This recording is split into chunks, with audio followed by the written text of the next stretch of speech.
Hey everyone, welcome back to my channel. Today I'm going to show you how I recently rebalanced my MPF portfolio, something that confuses a lot of people. In this episode, we'll cover three main points. First, target allocation that I aim to implement in the third week of February. Second, step-by-step rebalance instructions on the eMPF platform. And third, my MPF portfolio's returns after the rebalancing. Alright, as dive in, my aim was to increase the weighting of the China Value Fund from 43% to 45%. At the same time, I wanted to reduce the weighting in the North American Equity Fund from around 18% to 15%. Since the MPF system only lets you rebalance funds in multiples of 5%, I had to adjust the other funds slightly to their closest 5% multiple to make everything add up, as you can see with the Japan equity, European equity, and the international bond funds. Now let's talk about the rationale behind my decision starting with the China Value Fund. I decided to add it because of this continuous strong momentum coupled with the still attractive valuations in the Chinese equities market. On the flip side, US equity market valuations are looking quite stretched right now, and it's been underperforming. That's why I choose to reduce the weighting in the North American Equity Fund. As for the Japan equity and European equity funds, they're a bit expensive at the moment, but their momentum isn't bad. And I want to diversify my risks, so I'm maintaining their weightings. Lastly, the International Bond Fund is always a key stabilizer in the portfolio. If there's a sharp fall in the equities market, I can shift more into bonds to cushion any sudden downturn. It's like having a defensive position ready to go.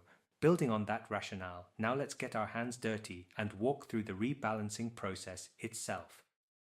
The procedure is straightforward. Log in to eMPF on your phone, head to Fund Switching, select the MPF scheme you want to adjust, go to the Mandatory Contributions tab to enter your desired allocations, and then do the same for the voluntary contributions if you have any. So for my case, after logging into eMPF, I selected the Manulife Global Select MPF scheme. This is where my personal account is hosted, and it's the MPF account I wanted to rebalance.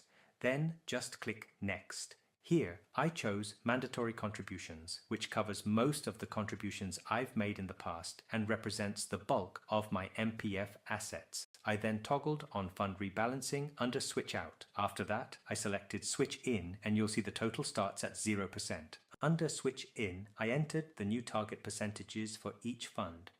International Bond Fund at 10%, Japan Equity Fund at 20%, North American Equity Fund at 15%, and China Value Fund at 45%.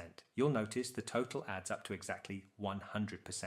This step essentially reallocates your investments to match your desired risk level or strategy.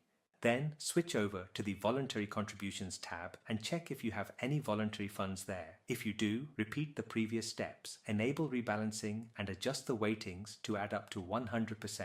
If not, just skip this and move on. Now for the review and submit stage. Double check all your changes for accuracy, things like the totals and fund selections. Since I chose to rebalance, the switch out should show 100% across the board. Scroll down to Switch In and you'll see your target allocations for both mandatory and voluntary contributions. If everything looks correct, go ahead and click Submit. Once submitted, the screen will display the reference numbers along with the submission date and time. As you can see here, my instruction went through on 20th February 2026 at 15:40. The rebalancing instructions were submitted on 20th February. So what's been the short-term impact on my MPF portfolio so as at 27th February, the weighting in the China Value Fund has risen to 45.8%. That suggests the fund has performed well since the rebalancing, with its price rallying, lifting the overall weighting.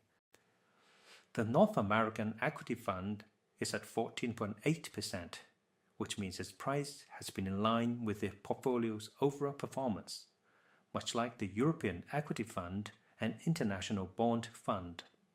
The Japan Equity Fund, though, has dipped a bit. Of course, the long-term impact will take time to unfold, probably over the next several months to see if rebalancing was a smart move. Thank you for watching. See you in the next video.